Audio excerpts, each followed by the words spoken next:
जयपुर का सनातन धर्म यात्रा का तीसरा ये दिन है। अभी तक 2 दिनों में 2000 बच्चों को आप मोटिवेट कर चुके हैं, उनका मार्गदर्शन किया, उन सबको निःशुल्क गीता प्रदान की है।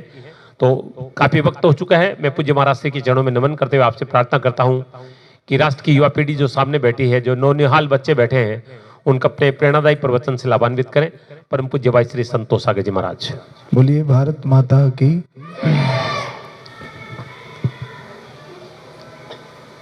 आदरणीय प्रिंसिपल सर,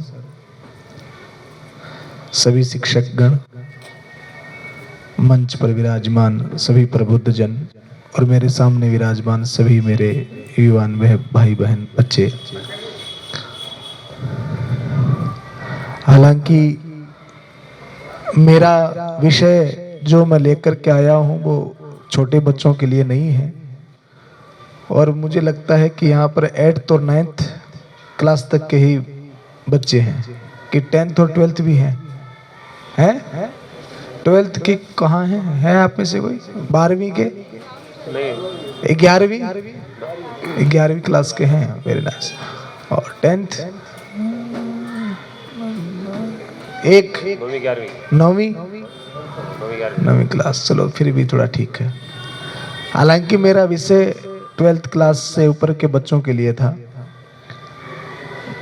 कॉलेज के स्टूडेंटों के लिए था, पर जो 11th 12th के बच्चे बैठे हैं वो ज़्यादा समय मैं आपका नहीं लूँगा, क्योंकि मेरा समय वैसे भी ओवर हो गया है।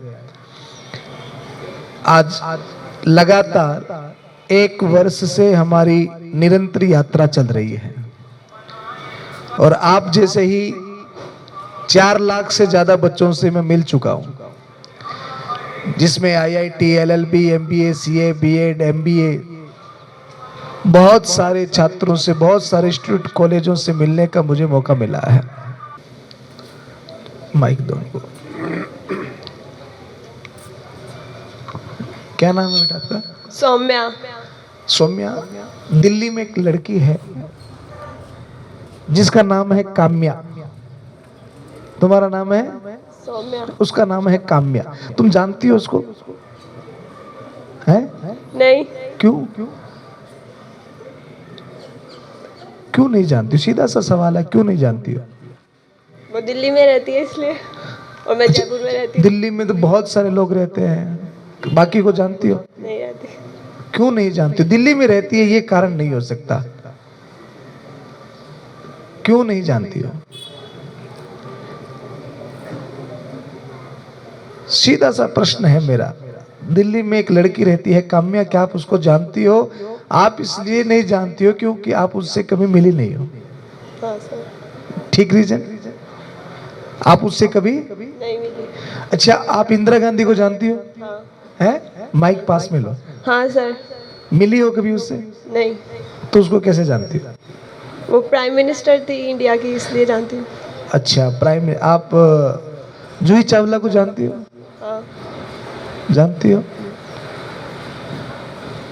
आप एक बात का विचार कीजिएगा, ये काम्या को इसलिए नहीं जानती कि कभी उससे मिली नहीं है, पर ये जूही चावला को जानती है, ये इंदिरा गांधी को जानती है, प्रियंका गांधी को भी जानती होगी, और भी जितनी सेलिब्रिटीज है उनको भी आप जानती होंगी। उनसे कभी मिली नहीं है, फिर भी आप उनको जानती है। दुनिया में जो बच्चे 8th क्लास से ऊपर के हैं वो मेरी बात को गहराई से सुनिएगा, आपके लिए ही है। इस दुनिया में 3 प्रकार का ज्ञान होता है। कितने प्रकार का? 3 प्रकार का ज्ञान। सबसे पहला ज्ञान जिसको कहते हैं इंद्रिय जनित ज्ञान। क्या कहते हैं? इंद्रिय जनित ज्ञान मीन्स क्या? आज घर में 1.5-2 साल का बच्चा होता है, उस 2 साल के बच्चे को ये पता होता है कि ये मोबाइल है। होता है ना? कैसे पता पड़ता है? मम्मी कहती है कि बेटा ये मोबाइल है, बच्चा आंख से देखता है, कान से सुनता है। आंख कान को क्या कहते हैं पता है? इंद्री कहते हैं। तो आंख से देखा, कान से सुना, किस चीज को क्या कहते हैं? मोबाइल कहते हैं। ये ज्ञान हमको 2 साल की उम्र से ही आना आरंभ हो जाता है कि इसको बेडशीट कहते हैं, इसको मोबाइल कहते हैं, इसको घड़ी कहते हैं, इसको माइक कहते हैं, इसको ग्लास कहते हैं।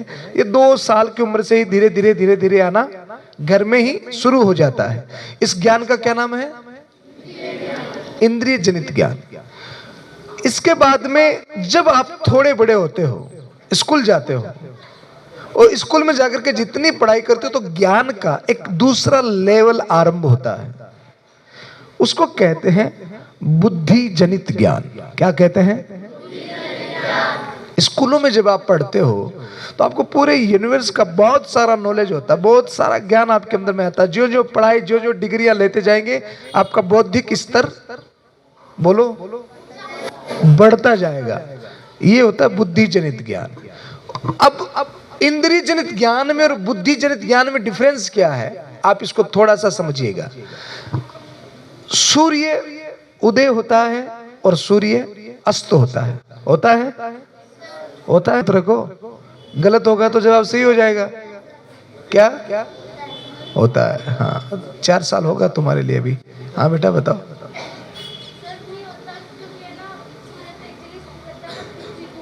Very nice. क्या नाम बेटा आपका? है रुद्राक्षी के लिए ताले। आंख ने, बैठो बेटा, बहुत वेरी नाइस, गुड जवाब। आपने कहा कि सूर्य उदय अस्त नहीं होता, वो एक जगह रहता है, पृथ्वी उसके चारों तरफ घूमती है। आंख एक तीसरा लेवल। पहला कौन सा था? दूसरा, अब ज्ञान का एक तीसरा level, high level, supreme knowledge जिसको कहते हैं। सुप्रीम नॉलेज क्या है?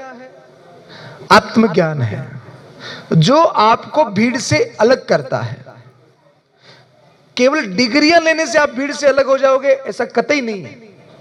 एक सुप्रीम नॉलेज, आत्मज्ञान, जो ज्ञान का एक तीसरा लेवल है, वो आपको भीड़ से अलग करता है।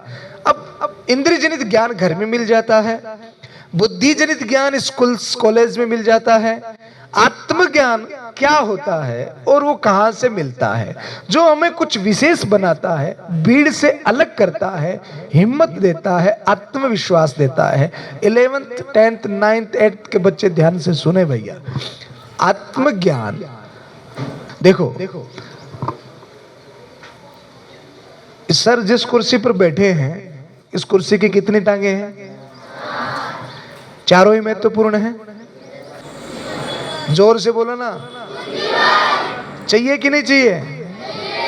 पहली, हम हमारी बुद्धि पर काम करें, बुद्धि हमारी प्रखर हो, तेज हो। कुर्सी की दूसरी टांग जिसको कहते हैं बाहुबल। क्या कहते हैं? आप यू, ये जो तीसरी टांग है इसको कहते हैं धन बल, जिसकी आवश्यकता भी आपको नहीं है। ये रिस्पॉन्सिबिलिटी आपके फादर की है, पापा की है, पिताजी की है, इसको छोड़ दीजिए। अब चौथी टांग है, वो है मनोबल, बुद्धिबल, बाहुबल, धनबल, और चौथी टांग है मनोबल। एक क्वेश्चन है मेरा आप बड़े बच्चों से, आप उसका फास्टली जवाब देना। मैं अक्सर बच्चों से पूछा करता हूं, फास्टली जवाब और सही जवाब, ताकि मुझे ये भी पता पड़े कि आपकी पढ़ाई कैसी हो रही है। पूछ लूं? रेडी? मेरा प्रश्न यह है कि 10 लाख रुपए का चेक भरना हो तो कितना जीरो लगेगा? क्विकली जवाब दीजिए, फटाफट। 5 राइट आंसर। 5 वाले फटाफट हाथ ऊपर करें। हाँ है, सोच लो। 4 6 वाले हाथ ऊपर करें। मैं कहता हूं 7 लगेगा। 7 जीरो, 10 लाख के चेक में 7 जीरो, कितना लगेगा? 7 वाले हाथ ऊपर करें। हाँ। चलो दोबारा से एक बार में बताओ, 10 लाख रुपए का चेक भरना कितना जीरो लगेगा? कंफर्म? पक्का? कितना लगेगा? अब अगर मैं एक जीरो कम कर दूं, हटा दूं, तो क्या चेक की वैल्यू रहेगी? बड़े बच्चे बोले हैं, रहेगी कितनी? एक और हटा दूं तो, एक और हटाऊं तो, एक और हटाओ तो, एक और हटाओ तो, एक और हटाओ तो, एक और हटाओ तो, जीरो कैसे हो गया? जीरो जीरो ही हटाने हैं। तो अब कितना रह गया? अब चेक की वैल्यू है कितनी? अच्छा, एक को हटा दो, जीरो को एज इट इज रखो, अब वैल्यू है। अब मेरा प्रश्न तीसरा ये खड़ा होता है कि जैसे चेक की वैल्यू जीरो से नहीं है, किससे है? एक से है, तो हमारे जीवन की वैल्यू किससे है? हमसे। क्या?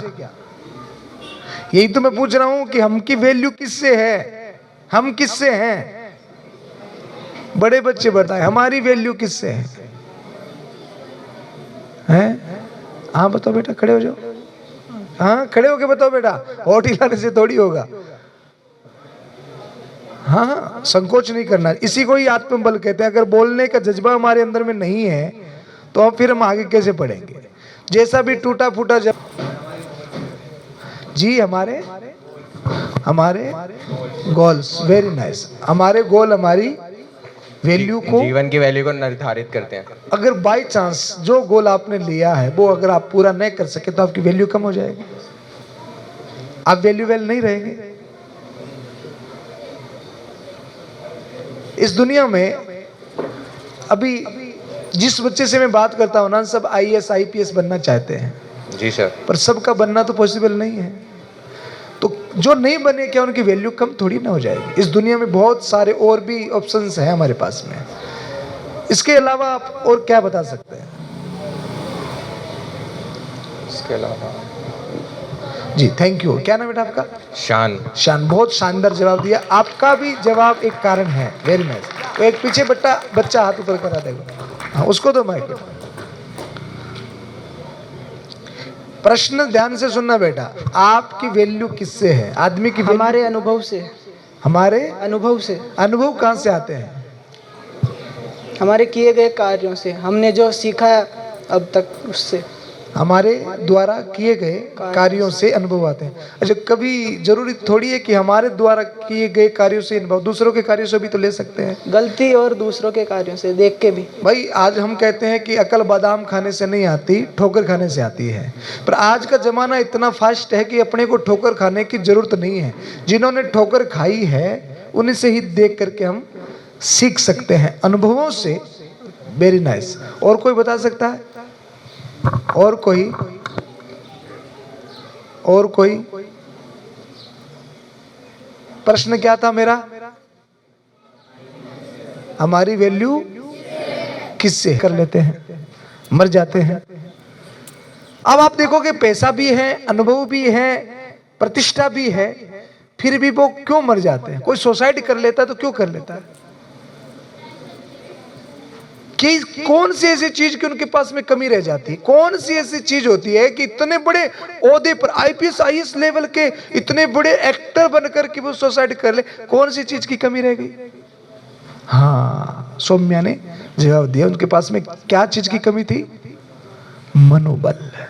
यानी कि आपका धन बल, आपका बुद्धि बल, आपका बाहुबल कब काम करता है? जब आपके पास में मनोबल होता है। अगर वो नहीं है, अगर वो जीरो है, तो आपका बुद्धि, आपका धन, कोई भी आपका साथ देने वाला नहीं है। मोस्ट इंपॉर्टेंट, आपका बुद्धि बल, धन बल, बाहुबल बढ़े उससे पहले आपका मनोबल बढ़ना चाहिए। ये जो मन है ना, ये मालिक भी है। हम मन को मालिक न बनने दें, हम मन को क्या बनाए? नौकर। मन कहे वैसा हम करें, इसका मतलब हम नौकर हैं। हम कहें वैसा मन करें, इसका मतलब हम मालिक हैं। आपको पता है कि अभी आपका सबसे जरूरी काम क्या है? पढ़ना। जरूरी काम है पढ़ना। पर आपका मन कह रहा है कि यार थोड़ा सा मम्मी का मोबाइल मिल जाए ना, तो घंटे 2 घंटे मौज बन जाए। आप उस खोज में, उस फिराक में रहते हो। आप ये देखते हो कि दोस्तों के साथ में थोड़ी सी तफरी कराएं, बाहर घुमाएं, खेलावें, सब चीजें जरूरी है, पर मोस्ट इंपॉर्टेंट क्या है? पढ़ाई है। तो आपके मन ने कहा कि मोबाइल चलाना है, खेलना है, बाहर जाना है, और आप चले गए, तो आप मन के क्या हो गए? और आपने मन से कहा कि नहीं भैया, अभी मेरा मोस्ट इंपॉर्टेंट काम क्या है? पढ़ना है। स्कूल से जाने के बाद में कम से कम 4 घंटे की स्टडी मेरी घर पे होनी चाहिए। मन कहेगा यार 4 घंटे कौन पढ़ता है? एक साधन है। अब देखो कि हम 20,000 रुपए का एक मोबाइल लेकर के आते हैं, तो उसके साथ में एक मैनुअल आता है ना, यूजर बुक, जिसमें बहुत सारी चीजें होती है। उस मैनुअल में ये होता है कि यूज दिस प्रोडक्ट, आप इस चीज का कैसे यूज करें इसको। बड़े बच्चे तो बहुत कंजूस है हाथ ऊपर करने में भी। किस किस के घर में है? आप में से पढ़ा कभी किसी ने? 8 से 11 तक के बच्चों से पूछ रहा हूँ, कभी पढ़ा आपने? एक बच्चे ने हाथ ऊपर किया। आपने पढ़ा बेटा? जी सर, खड़े हुए ना, वेरी नाइस, ताली बजाओ इनके लिए पहले ही।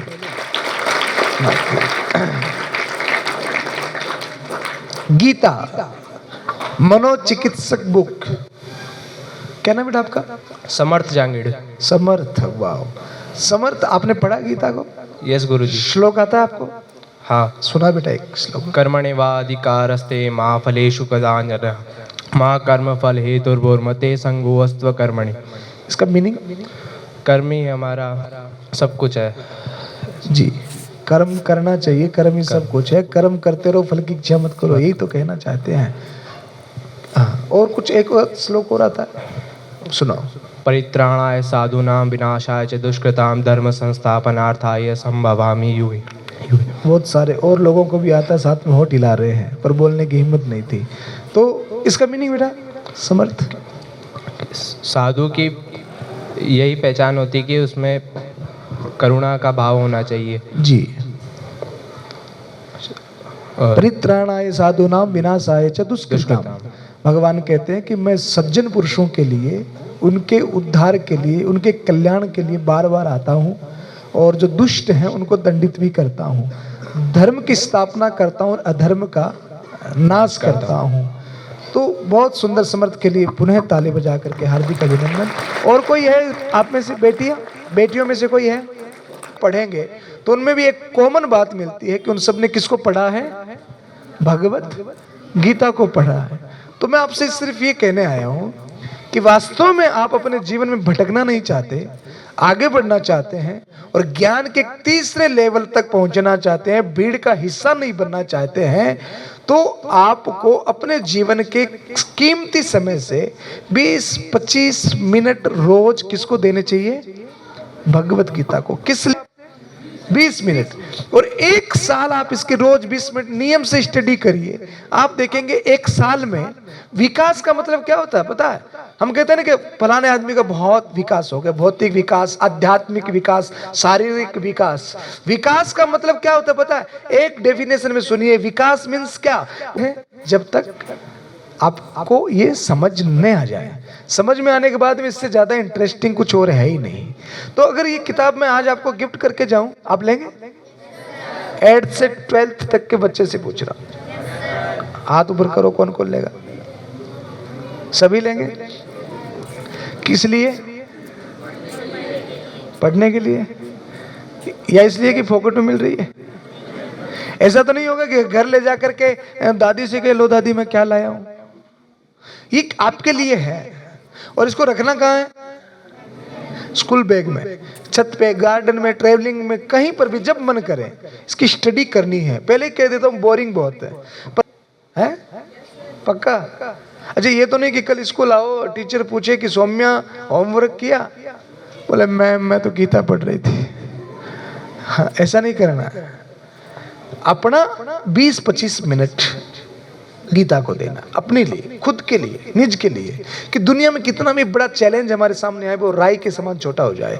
ये गीता करती है। तो आप इसको पढ़ें, समझें, और जिस चीज को समझना चाहे, आज तो यूट्यूब का इतना साधन है कि आदमी खोज सकता है। मेरा सिर्फ इतना कहना है कि आप गीता के प्रति रुचि रखें और इसको समझने का प्रयास करें। आपके जीवन में सुंदरता और दिव्यता आ जाएगी। तो 2 महीने के बाद में मैं फिर जयपुर आ रहा हूँ, तो मैं आप लोगों से मिलना लगा ऐसा? चलो फिर ठीक है। तो हम कब मिल रहे हैं? किस पे चर्चा करेंगे? आप मेरे से बहुत सारे सवाल करना, क्योंकि इसको पढ़ोगे किस पे चर्चा होगी? पक्का प्रॉमिस? दोनों हाथ ऊपर करेंगे प्रॉमिस के लिए। कैमरे वाले सबके फोटो लेंगे फटाफट। हाँ चलिए, धन्यवाद। जय हिंद, जय भारत, नमस्कार।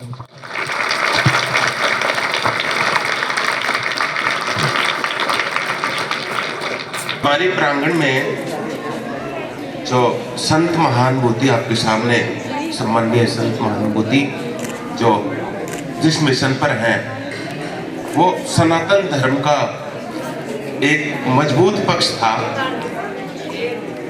और संत श्री उस उद्देश्य को लेकर के चल रहे हैं। तो ऐसा मानो कि भारत का निर्माण दोबारा से सनातन की ओर बढ़ रहा है, क्योंकि इस समय बहुत सारी विसंगतियां, कुरीतियां, अपराध हमारे समाज में बढ़े हुए हैं और पाश्चात्य संस्कृति के प्रभाव ने ये सारी व्यवस्था शुरू की है। तो सनातन धर्म में आएगा, दोबारा से हर व्यक्ति को पता होगा, हर बच्चे को पता होगा, तो वही नैतिक मूल्य, वही सारे दोबारा से आ जाएंगे। 2 मिनट का टाइम लेकर के मैं एक व्यवस्था बताता हूँ कि पहले मनुष्य के सर्वांगीण विकास के लिए एक व्यवस्था बनी हुई थी। अरे बच्चे, ये आवाज नहीं। व्यवस्था बनी हुई थी कि मनुष्य के जीवन को 100 वर्ष में डिवाइडेड किया हुआ था। तो उसका उस व्यवस्था का नाम था ब्रह्मचर्य आश्रम, यानी केवल एक ही काम होता था कि शिक्षा प्राप्त करना।